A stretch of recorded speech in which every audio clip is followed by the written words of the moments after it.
listening to the ERICADE Radio Network. Good evening, and welcome to another hour of Amiga Retro Music.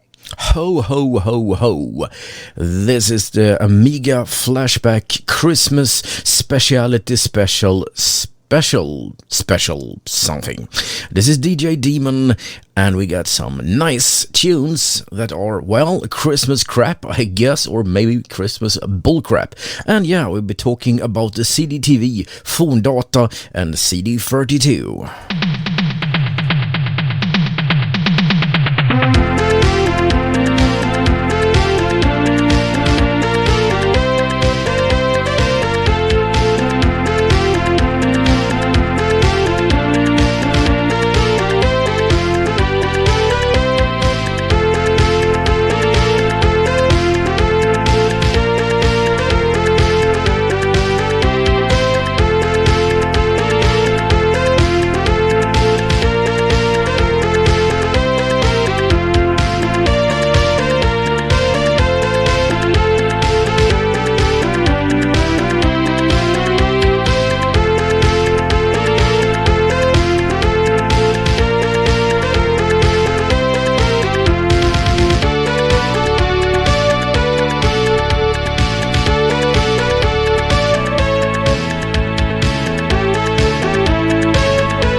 x-masmegamixie. Yep, this is the ERICADE Radio Network and Amiga Flashback.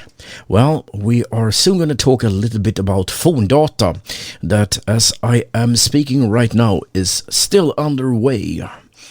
But before that, some more music, Living In.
So, let's report from Forndata. It still has a few hours to go as I am speaking here.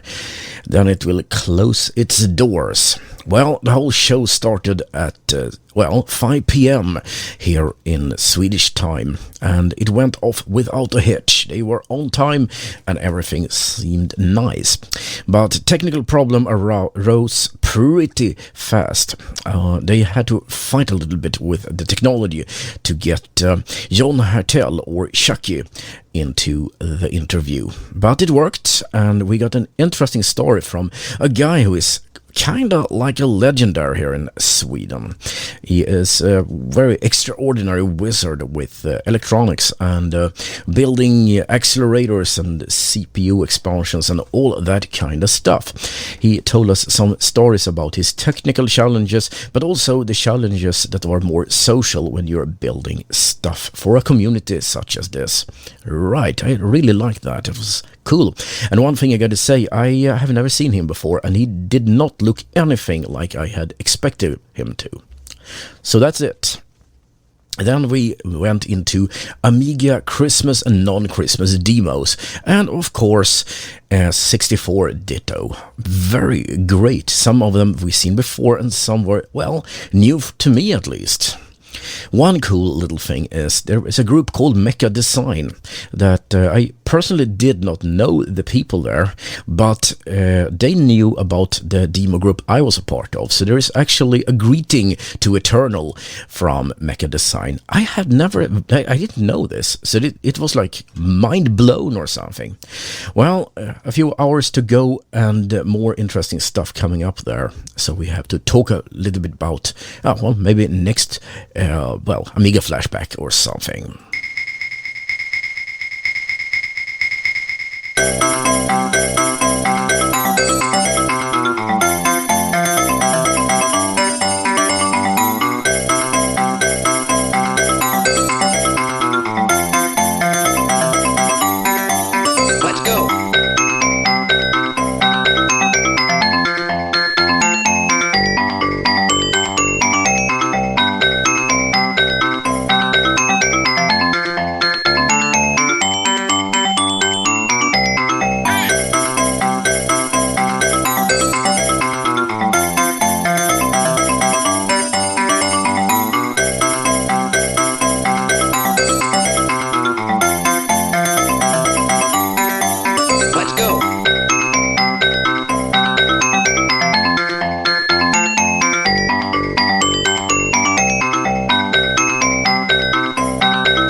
No, Mr. Schwarzenegger. I expect you to die. Oh, okay, wrong line. Anyway, we will be reporting a little bit about Forndata and the demos there. They have a competition coming up. And I say coming up because I'm recording this 7:30 here in Sweden. And the demo competition will start in, well, half an hour. And as you're listening to this, this has already passed. It's called taping stuff. It's weird.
Big Bang 2. And I don't know if you have seen Anchorman, the legend of Ron Burgundy. Said Mr. Burgundy is an anchor on a TV station, and he has a very bad habit of actually reading whatever is on the teleprompter without really thinking too much about it. It's used against him by adding the F word to the teleprompter, causing him to say, "F you, San Diego." Well, that's not very classy, right? And I have a little bit of the same problem. I pretty much do whatever people tell me on Discord or other channels. So, time to celebrate a bit of Christmas with, well, our favorite rabbit.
Mr. Rabbit, and that's from the game Jazz Rabbit. And thanks Chris for coming up with that suggestion. It's a really cool game. I don't think it ever existed on the Amiga, but anyway, you don't have to be that fixated on it. I mean, sometimes you have to be able to play something that isn't strictly Amiga, so why not?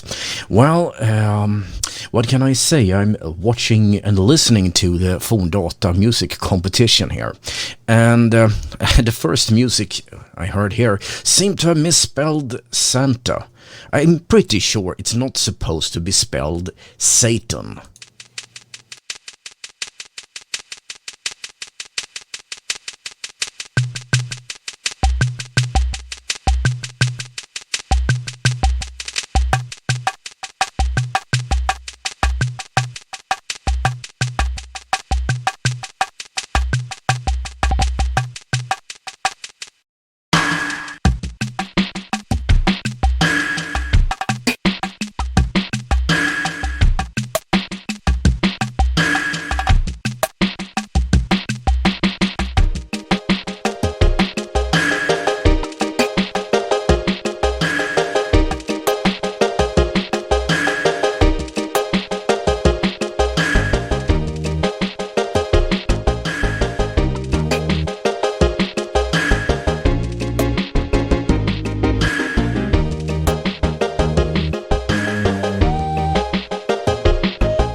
Dr. Awesome with Now What?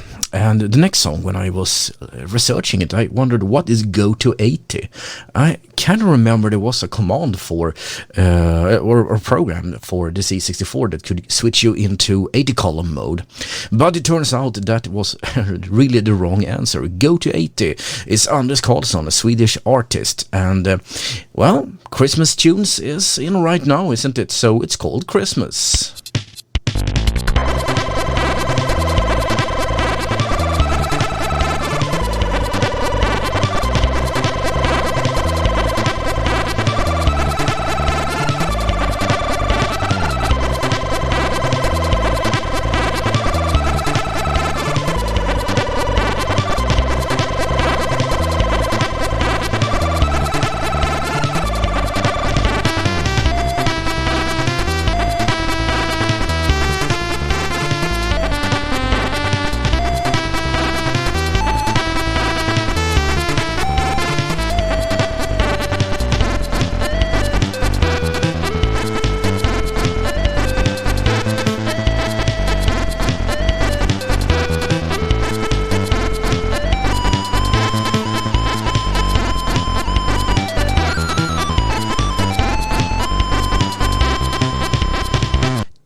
"25 minutes past the hour. In 35 minutes, we are entering the second hour out of 3, where we will be covering the CDTV, an Amiga product that was so confusing that not even Commodore knew what the heck it was for.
This is the ERICADE Radio Network, and we keep spinning the vinyl that isn't vinyl, never was vinyl. Actually, we're spinning something that isn't even a disc. I know it's kind of confusing with this newfangled thing that is electronic music, produced on something that doesn't come in a package, sent over a modem or something like you can't even imagine. You know, little ones and zeros traveling down some kind of data line. I mean, that is what the kids today are doing, obviously, with their 1400, 400 modems and whatnot. Yeah, sure. I'm pretty sure that's what it is.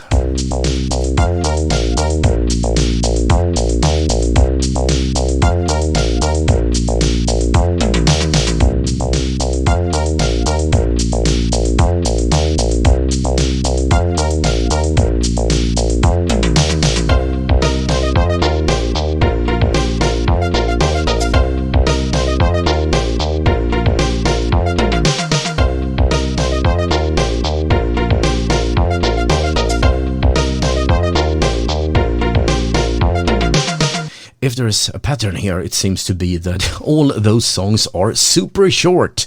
I think I'm recording speech after speech and I get nowhere. And then I look at the lengths and see that, yeah, alright, they are shorter than any time you would need to get something done in a microwave oven. And that's not a good thing. So let's take a little bit of a break with a nice 7-minute long tune.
ERICADE Radio Network. The tunes you remember, the ones you never heard, and the ones you laugh at. Swedish customs can be a bit weird sometimes, especially if you come from somewhere else and look in here and wonder, what are they doing? We have something called julbord, which is translated to Christmas table, and that is a table full of all the kind of nice things that you like sausages, meatballs. Yeah, it's Sweden, so don't complain. Different kind of fishes and some sweets, and you just walk around there and pick up what you need, and you walk many times over and over again until you're kind of full and promising yourself never to eat that much again. And that's pretty much what it's about. A friend of mine said, we have a day where we need to work, and that was yesterday. So he was coming out to my house because we are building a documentation system here in order to, we hope to be able to sell it later. And he said, we should have a julbord. And I say, yeah, sure. Is it anything you don't want? I don't like fish. And he was like, are you crazy? That's pretty much most of the julbord. I mean, we can't even make it happen. But there is some kind of, what should I say, common language you can speak with any Swede. And it's called O.P. Andersson. That is actually not vodka, it's what we call brännvin. It's like vodka, but with a lot of seasoning in. And that is something every Swede, no matter if he came here 5 minutes ago from another country or have lived here for his whole life, can agree on. Vodka is crap. Brännvin, that's where it's at.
Dramatic, and before that it was a song called FREDOMM.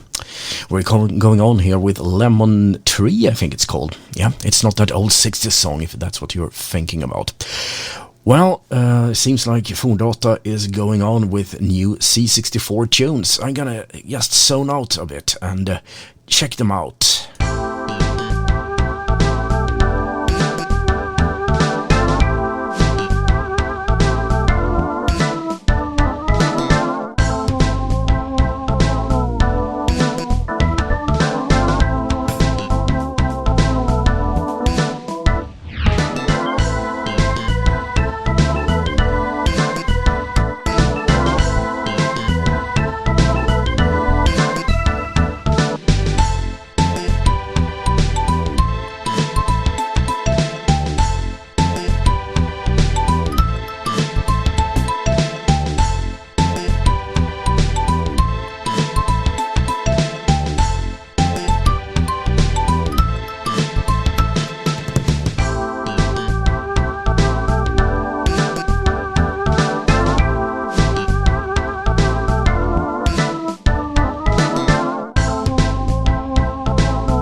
Can't really say if the demo creators here in Christmas time have gone knocking futs or something. Really no idea.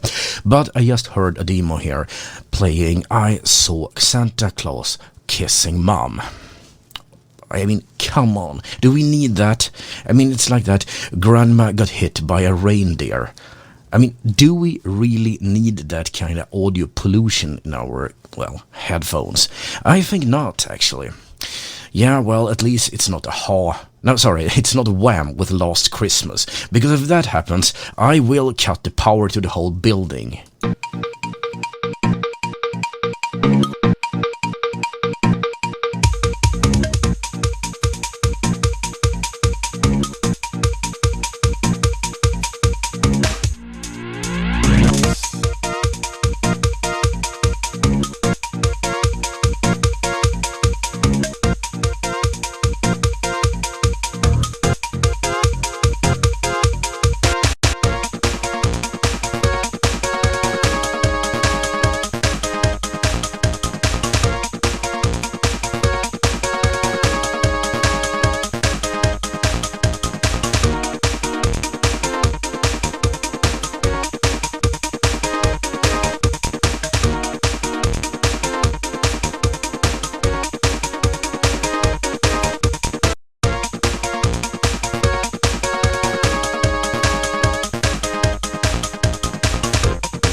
And now it's time for your physics lesson. I'm going to explain to you how freezing alcohol works. Well, minus 37, or is it 39 degrees centigrade, that is when alcohol freezes. So if you take alcohol, in this case this O.P. Anderson I was speaking about previously, and you put it in the fridge, and now you decide to pick it out, which I just did. Well, it's minus 25 degrees in the fridge, so it seems no problem. But actually, the alcohol cannot be poured right now. It has the kind of consistency of glue, and I can't get it out of the of the flask. I don't know how to do it. I don't know. This is not the way I wanted to celebrate Christmas. I have to get a beer.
CONVENTI.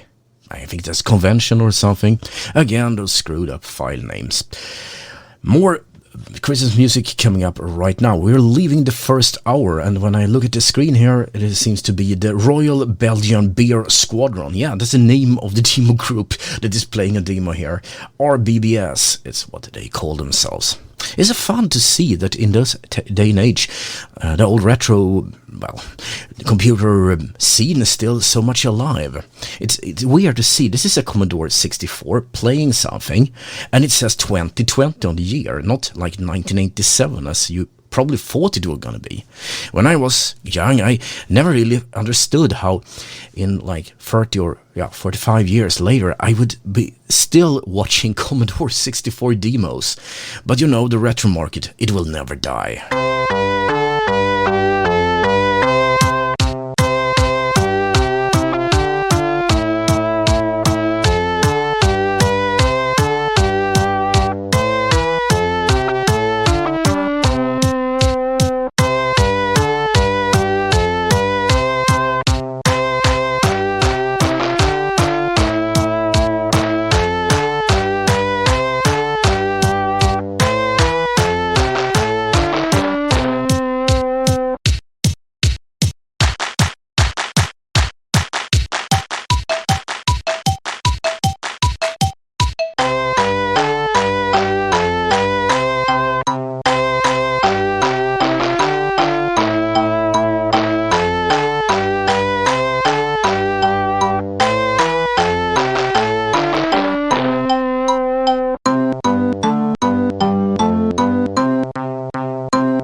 ERICADE Radio Network, presenting you with back-to-back Christmas because you deserve it, or something. Make something up, I don't know. It's Amiga, it's modules, it's great.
Dr. Awesome with Christmas Spirit.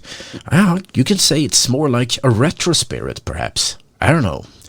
We're going on into the second hour here on the ERICADE Radio Network. And at that time, as I promised, we were going into the history of the CDTV.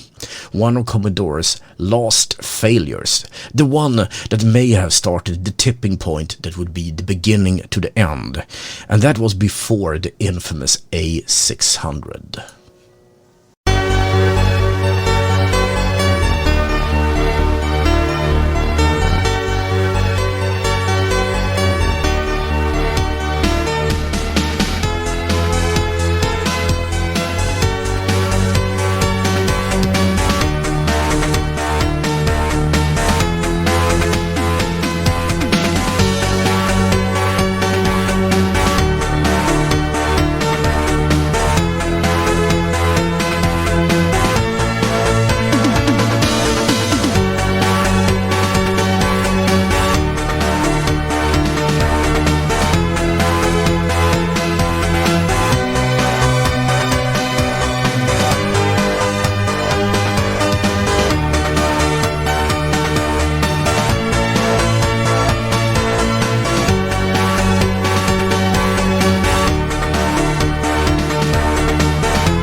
listening to the ERICADE Radio Network. Good evening, and welcome to another hour of Amiga retro music. Running late and running at full speed. Time for next hour. And yeah, we will be talking about the CDTV, some Forndata. Of course, it's still on. And yeah, Christmas music coming up, but not right now.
I lost the war. I am a broken hero. I admit as much. I tried. I fought a good fight, but I could not, in the end, make it to victory. It was not meant to be. I only listened to radio stations with talk, and podcasts without music, and music that did not get into that era. But I still lost the war. I tried. God should know I tried. I got whammed. I'm ashamed, but I admit it.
How it happened, you ask?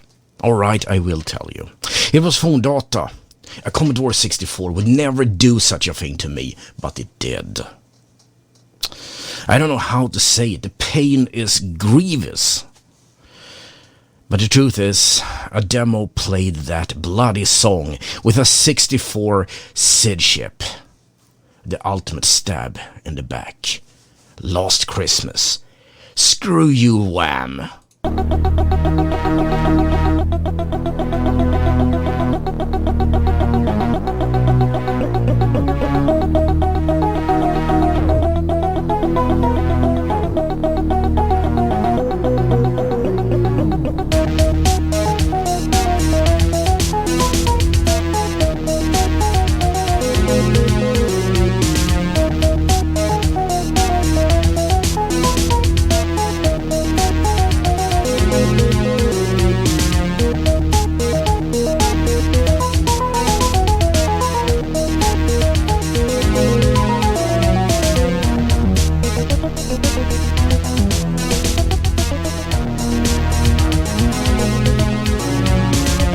We are opening up for the discussion about the CD32 in a few moments, but I almost forgot, we need to play some Christmas songs, because that's what we're doing.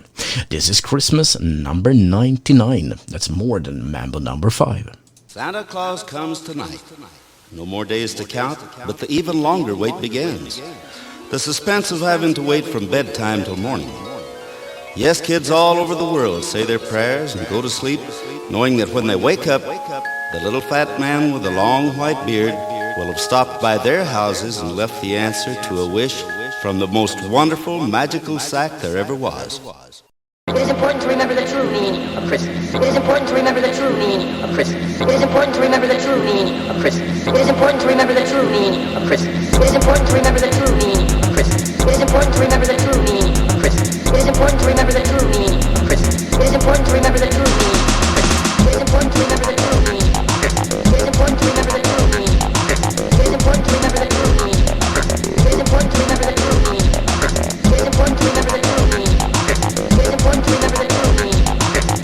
to remember the true meaning of Christmas. It is important to Merry Christmas, Santa Claus. Merry Christmas, Merry Christmas, Santa Claus. Merry Christmas, Merry Christmas, Santa Claus. Merry Christmas, Merry Christmas, Santa Claus. Merry Christmas, Merry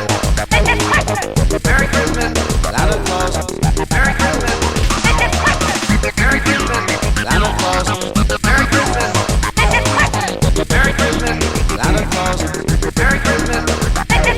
Merry Christmas, Santa Claus.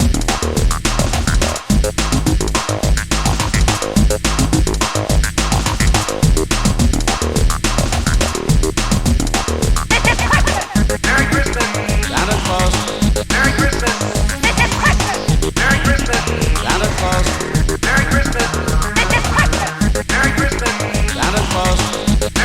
Christmas, Merry Christmas, Santa Claus. Merry Christmas, Merry Christmas, Santa Claus. Merry Christmas, Merry Christmas, Santa Claus. Merry Christmas, Merry Christmas, Santa Claus. Merry Christmas, Merry Christmas, Santa Claus. Merry Christmas, Merry Christmas, Santa Claus.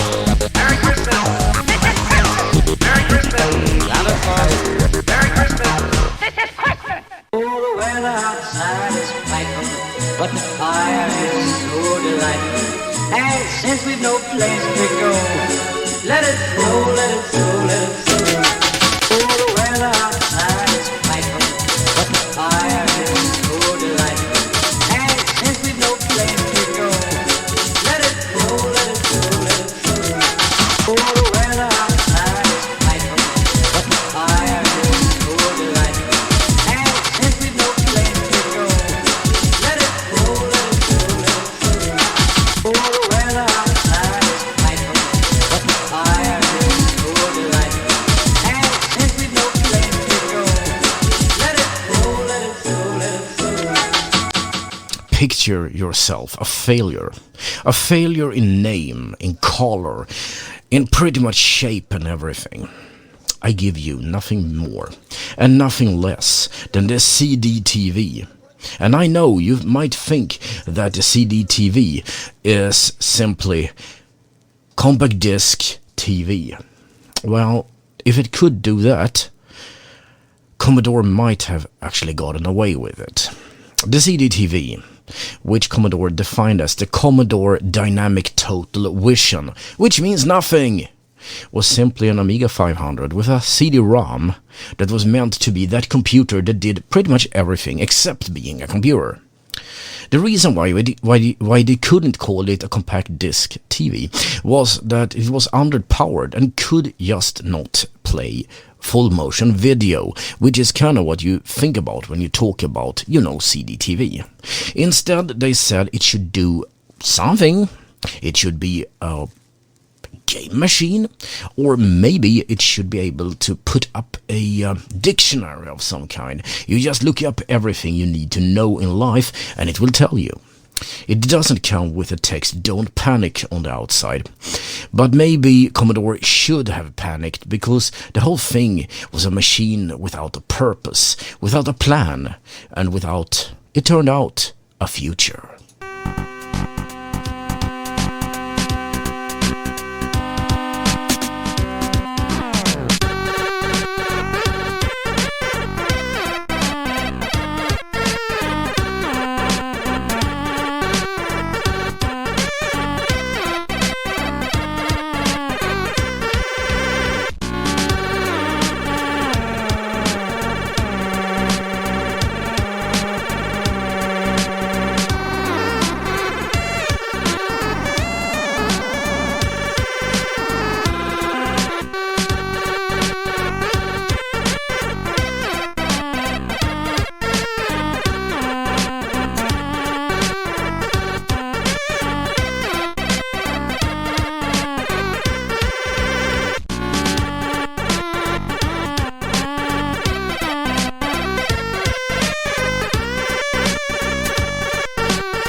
It's looking a little bit like Christmas.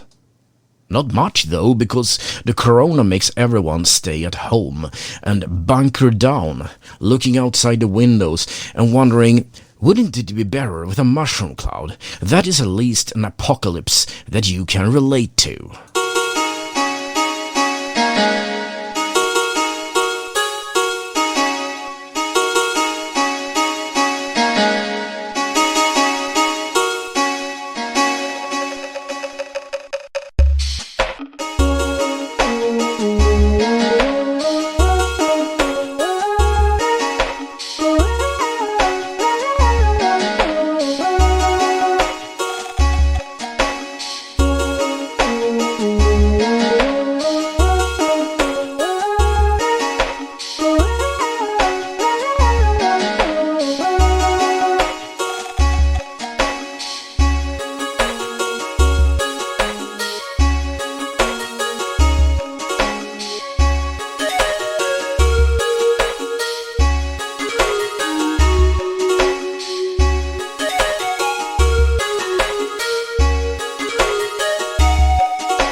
The ERICADE Radio Network. Remember the BBS scene in Sweden?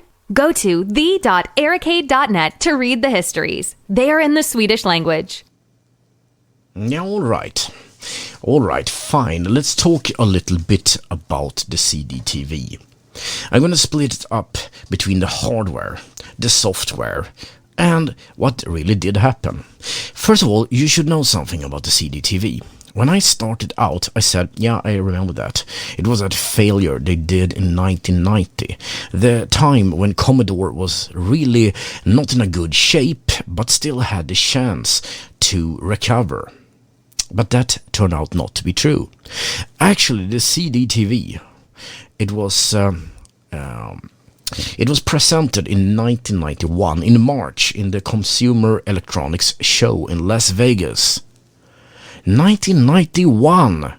That was a time that Commodore needed to fix their things. They were like 1 year past the point of no return.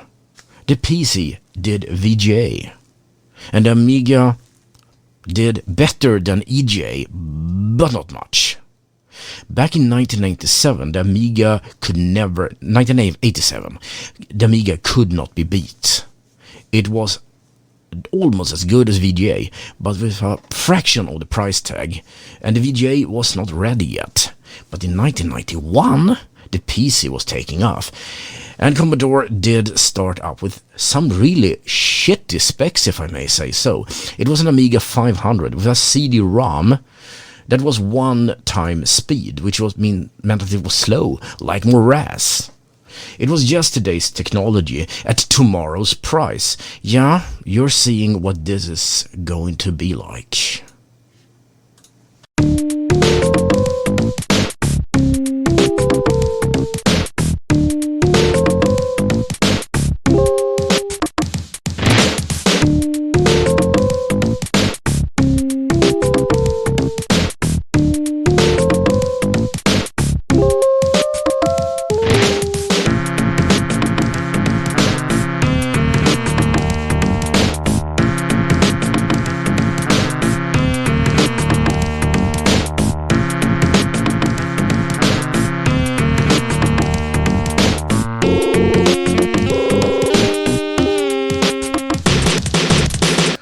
Stressed out now. The songs are really short and the software keeps deleting my voice tracks. Not fun, but I keep telling the story anyway. Just give me some time.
Right, the software has screwed up a bit, so I hope you can forgive me that I'm a little bit pressed here with the time. Well, I will tell you about the hardware of the CDTV in a wee moment. But first, some more music. That would be Amiga BLINYZQ. Who's writing those titles? BLINYZQ?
Network. We are on YouTube.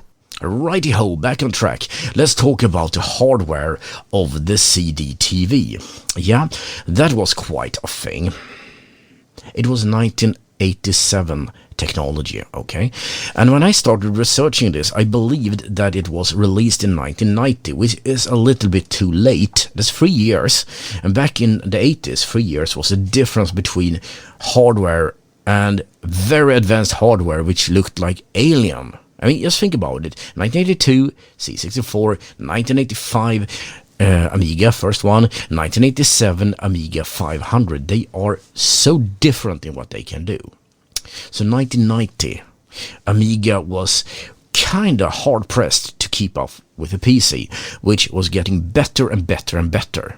But that's not the truth. The truth is that it was released, the CDTV was released in 1991, the same year that Commodore released nothing else than the Amiga 600. Two mind-boggling mistakes.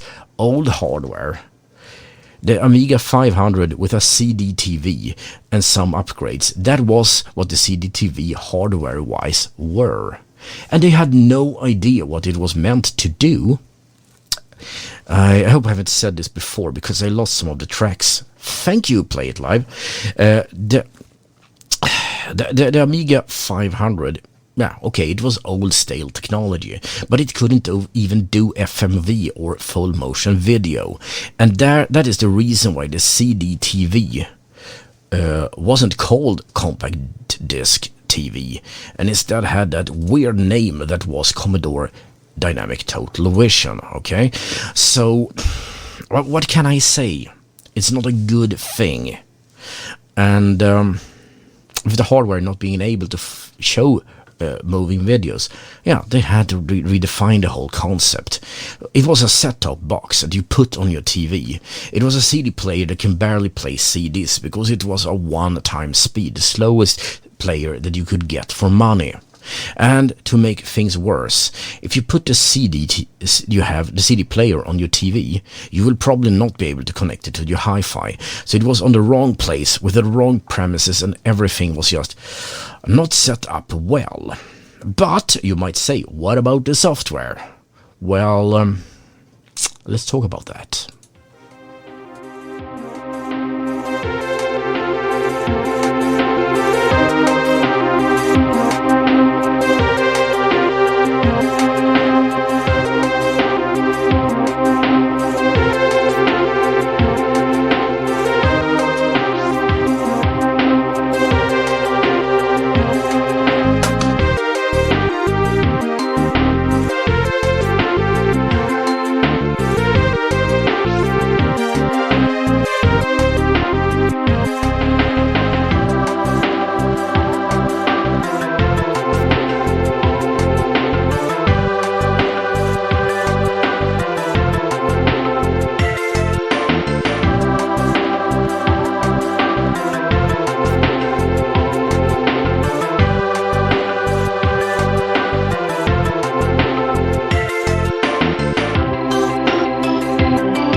Xmas. Yeah, so what about the software? Was that any good? The Amiga pretty much rehashed the old titles, but this time on a CD-ROM, which meant that there was very little new material for this CDTV system.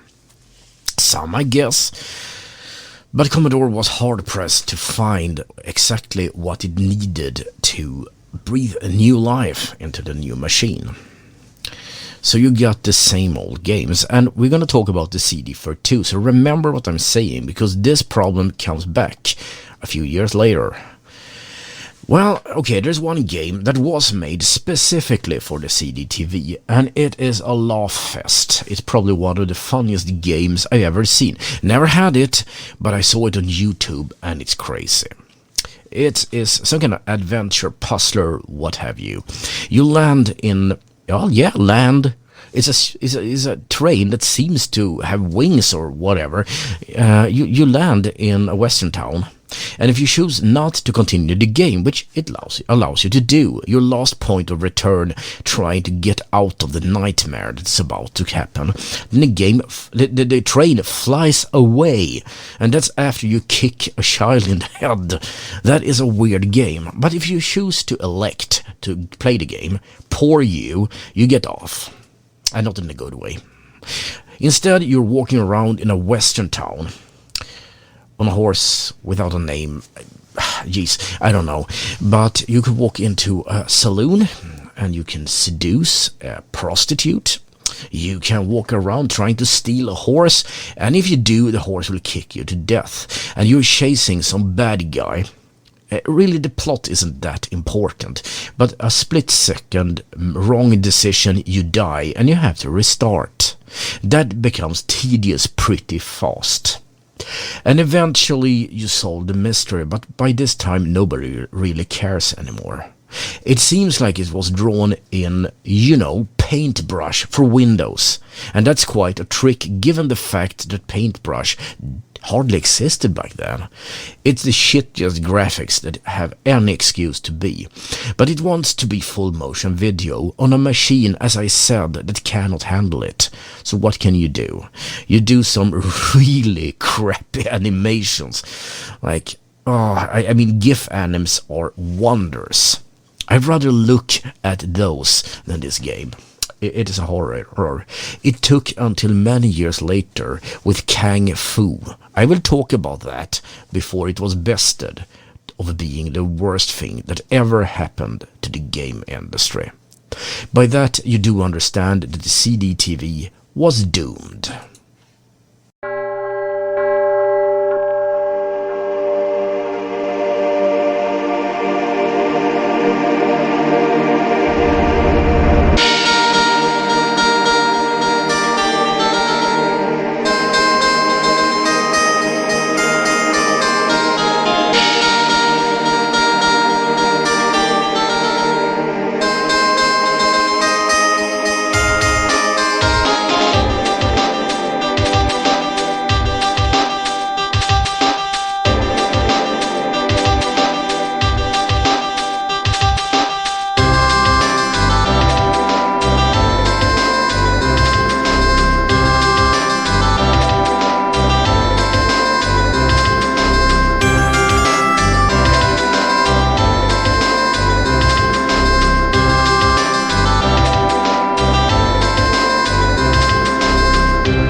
Yeah, this is a song that I want to dedicate to Time Walker on Discord forum. Reason?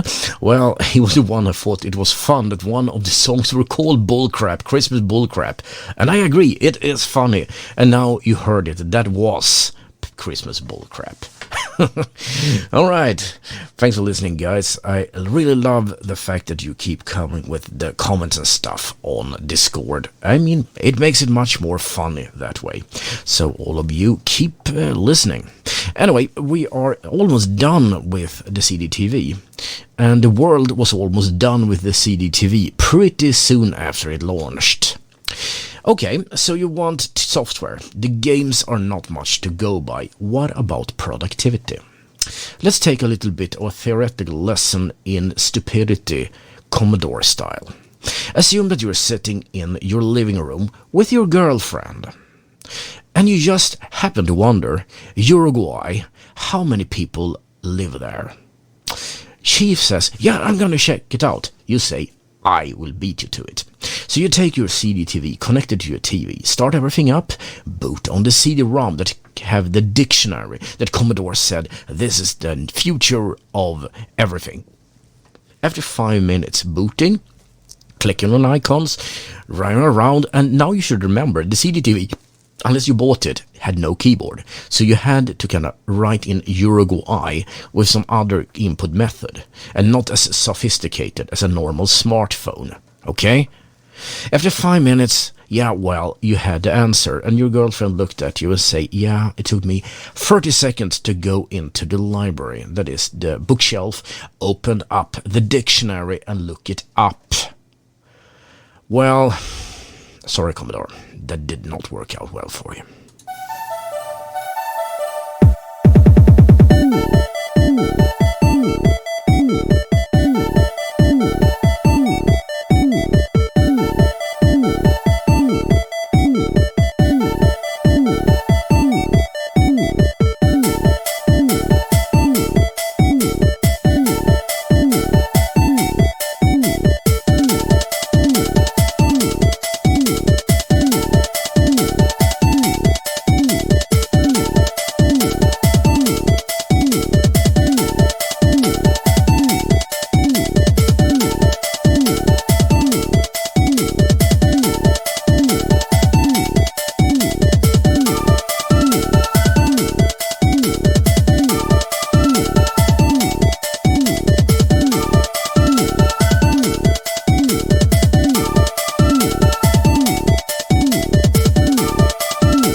Did I mention the CDTV had no keyboard? Yeah, I did. Now good luck trying to, write a document in, I don't know, ProWrite or Final Writer. You know, those pretty decent to good word processing suits you could buy for the Amiga. But you had to buy the keyboard, and you already spent a lot of money on that piece of garbage. I'm sorry, I don't like calling an Amiga a piece of garbage, but I am going to make an exception for the CDTV. So obviously you couldn't do that. And I mean, people are not made of money. You could have bought a real computer for that money. Not a 3-year-old, 4-year-old piece of things that was good once, but you stripped it down so you have no way of actually controlling it. And how do you plug in a printer to it? Yeah, well, I think you could actually do that, but by this time you were probably thinking about throwing the thing in the garbage and trying to remember to forget that you ever bought the thing.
Close to the end of the second hour. We get one more hour and we're going to talk about the CD32.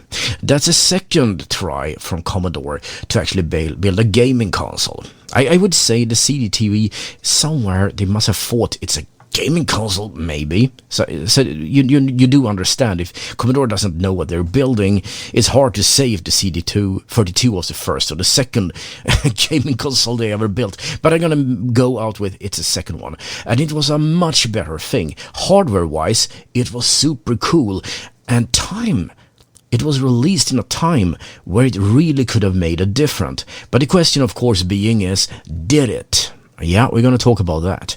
But let's just wrap up the CDTV. It was not meant to be. And you can, of course, be very bantering, as I am, and start laughing about Commodore's stupidity. But no one can predict the future. Hindsight is always 20/20. So what are we going to do about it? You've probably done mistakes like this yourself, and you thought something would be good, but it wasn't. But still, a little bit of foresight in a world where Commodore's biggest problem was the PC. A train I don't think they really understood that they were looking into the headlights of. And that's never a good thing, is it? Especially not when you're standing on the track.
listening to the ERICADE Radio Network. Good evening, and welcome to another hour of Amiga retro music. Yeah, good evening. Thank you for listening. It's time for the third hour of the ERICADE Radio Network. We're gonna play some Christmas music. Not super much, but enough to keep you in the Christmas mood. And we're also gonna take a little look at the CD32, the last hurrah of Commodore.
Inspiration, and we are going on with a Christmas song called Christmas Card 95. Nice, yeah, it is. But let's talk a little bit about and set up the whole premises for the CD32. It was not a bad idea. It was actually an excellent idea, and to a certain point it was also a very excellent execution. But still, you know this, Commodore is no longer with us, so it cannot have ended well. Of course it didn't. I can pretty much assure you one thing. This is a story, a tragedy, where everyone dies at the end.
You know how you're supposed to tell this story, don't you?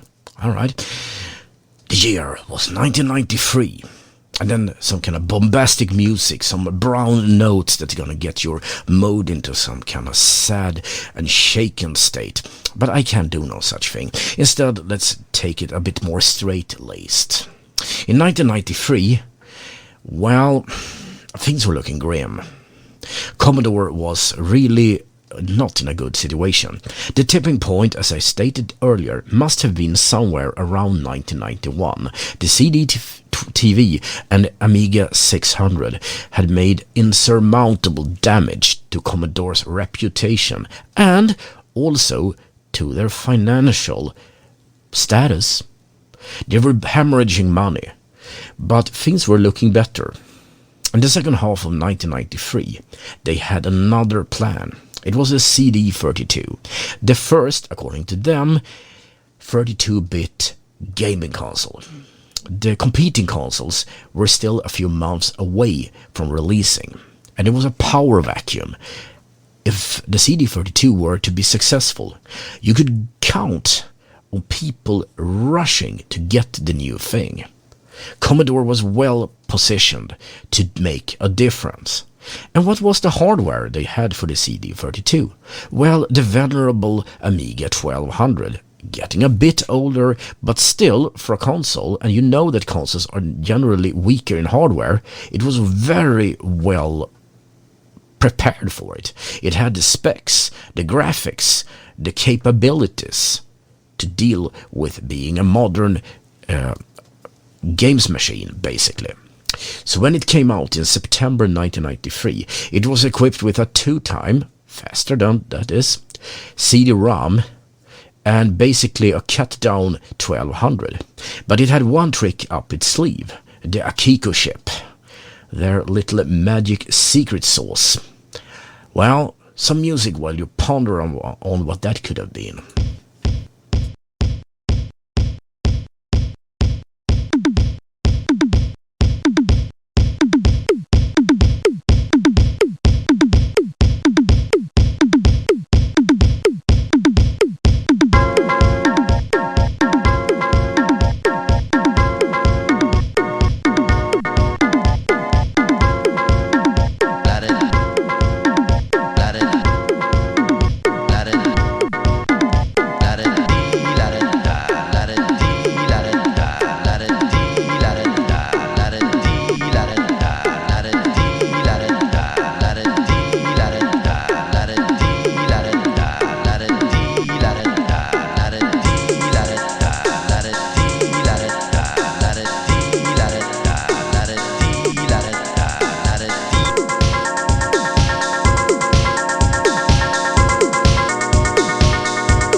la di da. I need that song like a kick in the head.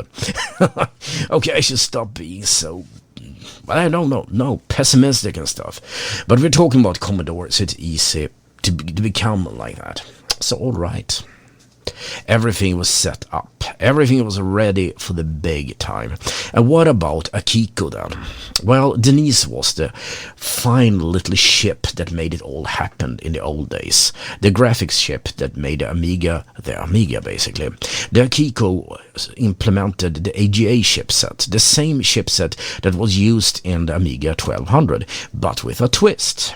Okay, I'm not going to go totally technical with you, but there is a difference between bitplane graphics and chunky graphics. Amiga and older computers used bitplanes that work a little bit like if you have, I don't know, like GIMP or some other kind of drawing program. You have layers where you put different things on. Now imagine layers but with different kind of colors. Then you have the bit plane. And 8-bit planes meant 256 colors. 6-bit planes was 32 colors. It's 2 to the power of whatever bit planes you're using. But as a slow method of doing stuff, really slow one, at a higher amount of colors, it's inefficient. But Amiga was built with older technologies with less colors. The PC used something called chunky encoding, which is a more efficient way of making graphics work in a picture or in a moving something. That is very capable when the colors became many. And since most games were made in the PC and had to be converted to Amiga, the Akiko chip had a chunky to planar conversion system. Think of it like a very primitive 3D accelerator that would make converting a PC game to Amiga game piece of cake. That was something that Commodore had really figured out. That technology alone made it very promising to cheaply convert the games. The Commodore Amiga was back in the game again.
Christmas, hey ho!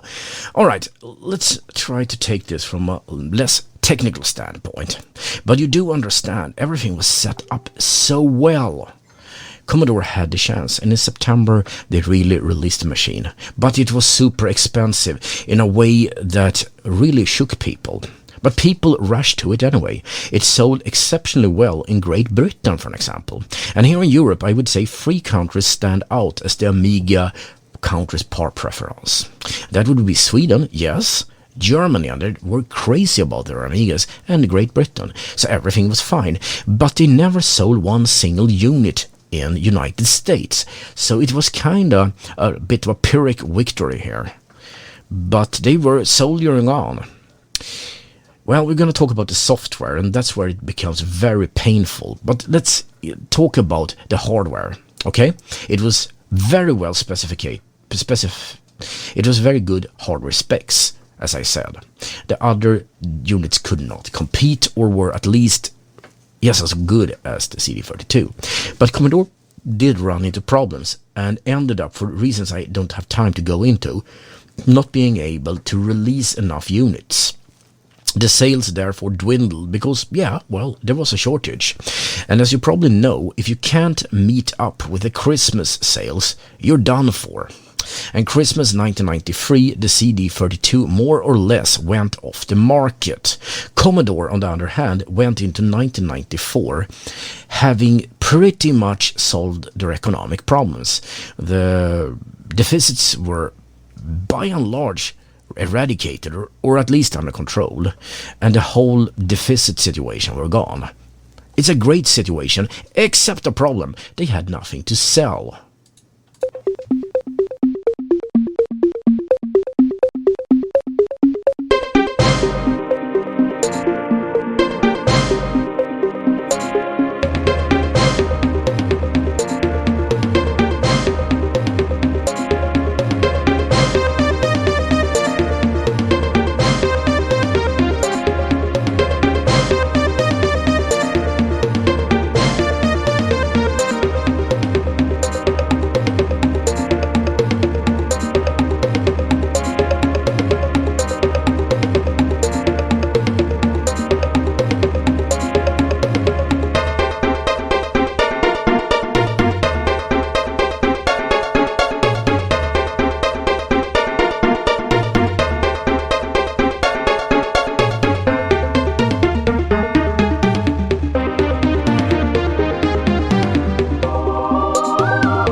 Don't worry, we have not forgotten about the Christmas promise. Next thing is gonna be a Christmas hit collection. But we are soldiering on with the CD32. With the whole idea of not being able to sell anything, Commodore had nowhere to go. In April of 1994, it was over. The 29th of April. That was the day when Commodore hit reconstruction under Chapter 11. That was the end. They said we're coming out of it, but in order to do so, you must have some kind of viable income. They had none. So that eventually spelled end of the saga. We can talk about what happened later, but that's for some other flashback program. The CD32 was, discontinued. But there is one more story. They actually attacked. Seriously, mercenaries attacked the factories after Commodore's foreclosure because they wanted to confiscate the CD32s because they had a value. That's how far that went. And who sent the mercenaries? Well, the people that Commodore had, they owed money to, basically. So that's how far it went. You can probably understand that there was nothing you could do back then. But could it have gone better? Let's take a look at the software. Was that such a bad thing?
Christmas hit collection, and we are in a Christmas mood yet again, so some will come here.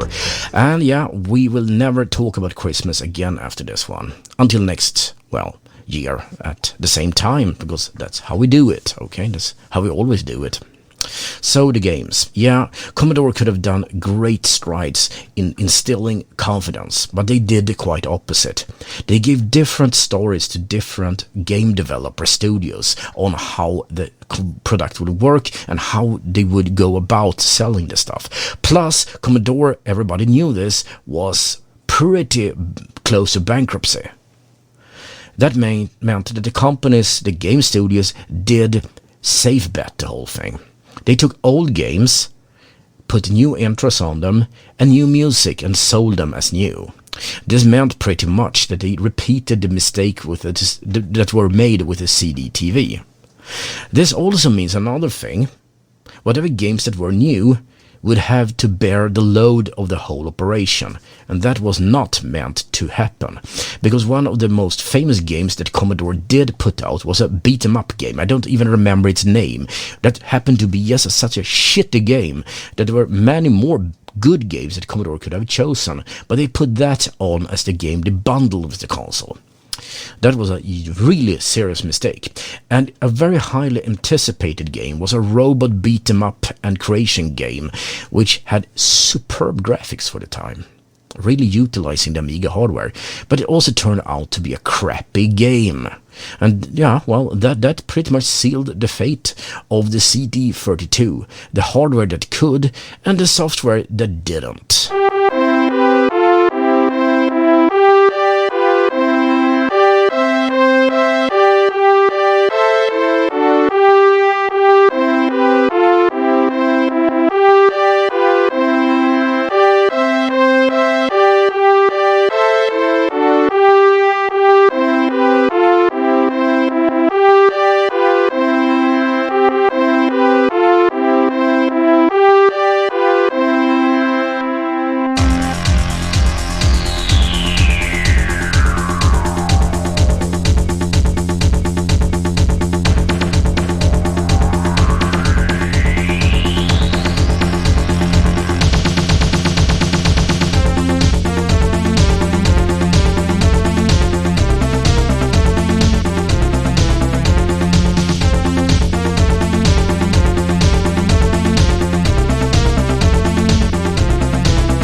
Christmas Mix 92.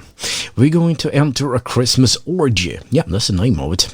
Doesn't seem too bad, but really, I don't have time for that. We gotta finish and wrap this thing up. So what was it with the CD32? We can discuss it as much as we want to, but it's yet another one of those failures that are so easy to just blame on bad foresight, because foresight is always bad. But we can also notice that the timing was right, and a number of coincidences and a number of mistakes. It is like the full memorandum, a book written in the Atrocity Archives series. It has a wonderful quote that says, "One fuck-up is seldom alone. It is a series and strings of errors leading up to it." And that was what it was. That's the only thing I can explain it as. But it's a sad thing, and maybe we come back to that always existing explanation to pretty much everything, and that is that the home computer era was over. This may have been the last thing they could do, but they failed. As most companies eventually fail. That is a rule. That is something called survivor bias, really. You only remember the companies that made it, not the ones, the many that were left by the curbside as a warning to everyone else.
Dr. Awesome Early Light.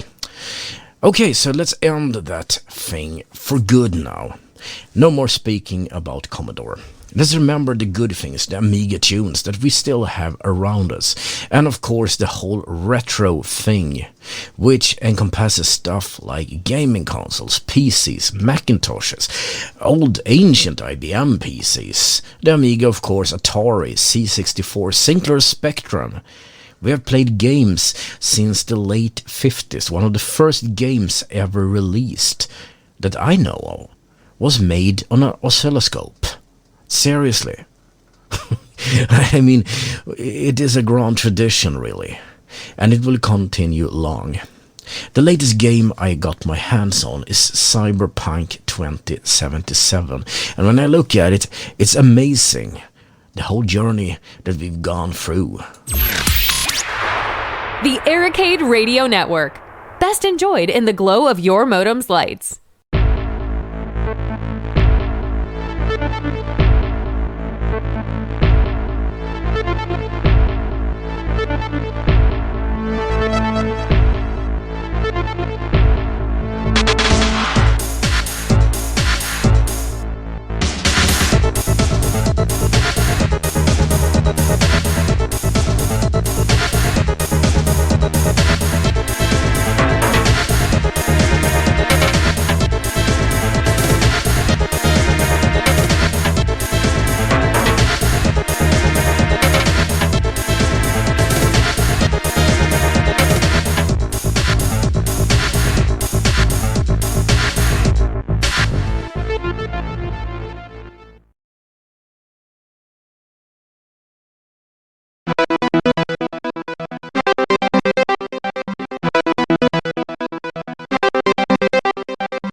So what's up with the Christmas then?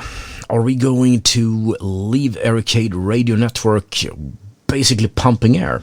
Doesn't seem so, actually. As I have to stay at home, the corona being what it is clear that I will have a lot of time to record stuff, but I will want to do something good, not just pumping up a number of podcasts that nobody really wants. So I'm gonna have to see if I can think out something smart. But still, the question, if you think I should tell stories like this or just playing music with short little stories, please, I need to know this. I need to know where you stand on this. Is it important to hear my voice or listen to the music, or both? Give me some kind of hint here. I really need to know.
Beatlemaniac. And after that, well, we are gonna have the Christmas remix, looking over at Discord. Some comments about, Dragon Age. We spoke about that in a few episodes ago, and the point I was making was simply that some endings are great, others are not. And when you think about it, maybe we should have a discussion about which games in themselves that are not good. And maybe we shouldn't talk about modern games, but at some episode I will talk about the games that let us down. I don't know when that's gonna come out. I'm a bit busy right now, but it would be interesting to see those things. And one game sticks out that I remember that I hated having paid. I mean, I was quite young, and for my first money that I got, my first allowance, so to speak, I bought a game called Roger Rabbit, and it was a game based on the movie. Well, caveat emptor, you're supposed to say buyer beware, but I was young and dumb, I guess, because conversions from movies are often shitty games. Well, that's a subject for another day, but it is an interesting one.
cute.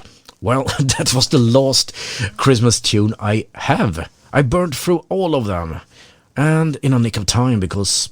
Saint Nick? No, stop doing that, Eric. Focus. It's actually time to say goodbye right now. The Amiga Flashback 3-hour Christmas special, what do you want to call it, is over. And when I look into this Forndata thing, it's still going out there, but it's also winding up here slowly. So I'm gonna go back, drink some of this OP, this overpowered, if you want to, vodka with seasoning. That is so Swedish. Brännvin. That's the thing. Yeah, I know I said it. I'm gonna say it again. That is the shit. Thank you for listening. This is the DJ Daemon. The me, that is. That is, well, soon gonna hit the sack and sleep. Because that is the funniest thing in my age that you can do in a bed.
Christmas tunes leading you out into that good night.